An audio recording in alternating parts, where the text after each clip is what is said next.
નમસ્કાર, તમે જોઈ રહ્યા છો ઓફબીટ સ્ટોરીઝ. હું ક્રિશા. જોઈએ આજના મહત્વના સમાચાર.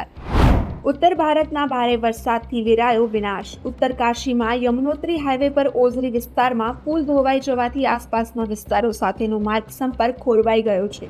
શ્રીનગરમાં ભારે વરસાદ પછી ભૂસ્ખલનને કારણે બદ્રીનાથ હાઈવે બંધ થઈ ગયો છે. વરસાદ, પૂર, ભૂસ્ખલન અને એના કારણે થયેલા માર્ગ અકસ્માતોને કારણે હિમાચલમાં અત્યાર સુધીમાં 82 લોકોએ જીવ ગુમાવ્યા છે. બનાસકાંઠા જિલ્લાના થરાદ તાલુકાના નાગલા ગામ પાસે વરસાદે વેર વાળ્યું છે. આકાશથી આફત બનીને વરસેલા વરસાદને કારણે બનાસકાંઠાનું નાગલા ગામ હાલ બેટમાં ફેરવાયું છે. ચારેય તરફ પાણી ફરી વળવાને કારણે ખેડૂતો ખેતર છોડી અન્ય જગ્યાએ વસવા મજબૂર બન્યા છે.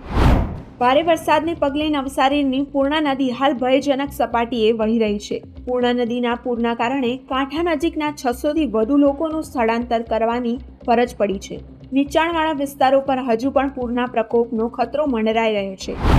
ગુજરાત પર ભારે છે આગામી 5 દિવસ. હવામાન વિભાગ દ્વારા આગામી 5 દિવસ ગુજરાતમાં ગાજવીજ સાથે ભારે વરસાદની આગાહી કરવામાં આવી છે.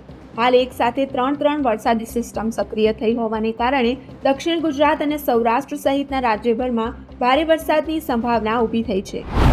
અંબાલાલ પટેલે આપી દીધી છે ધુઆધાર વરસાદની તારીખ. આગામી 10 જુલાઈથી ગુજરાત પર વરસાદનું જોર વધી શકે છે. વરસાદી સિસ્ટમ સક્રિય થતાં રાજ્યના વિવિધ વિસ્તારોમાં 55થી 60 કિલોમીટરની ઝડપે પવન ફૂંકાવાની સંભાવના છે. ચોમાસાની ઋતુ શરૂ થતાની સાથે રંગીલા રાજકોટમાં વકરી રહ્યો છે રોગચાળો. શહેરની સરકારી અને પ્રાઇવેટ હોસ્પિટલોમાં દર્દીઓની સંખ્યામાં મોટો વધારો જોવા મળી રહ્યો છે. ઝાડા ઉલટી, ઉધરસ, પેટ અને માથાના દુખાવાના દર્દીઓથી હાલ રાજકોટના દવાખાનાઓ ઉભરાઈ રહ્યા છે. રોગચાળો વકરાતા તંત્રએ લોકોને સાવચેત રહેવાની અપીલ કરી છે.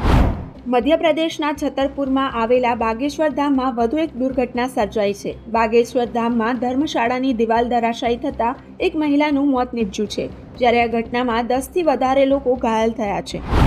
મિસ્ટર આઈપીએલ અને ચીના થાલા તરીકે ઓળખાતા સુરેશ રૈના હવે ફિલ્મી સફર શરૂ કરવા જઈ રહ્યા છે. તેઓ તમિલ ફિલ્મ ઇન્ડસ્ટ્રીની એક અનટાઇટલ ફિલ્મથી અભિનયમાં ડેબ્યુ કરશે.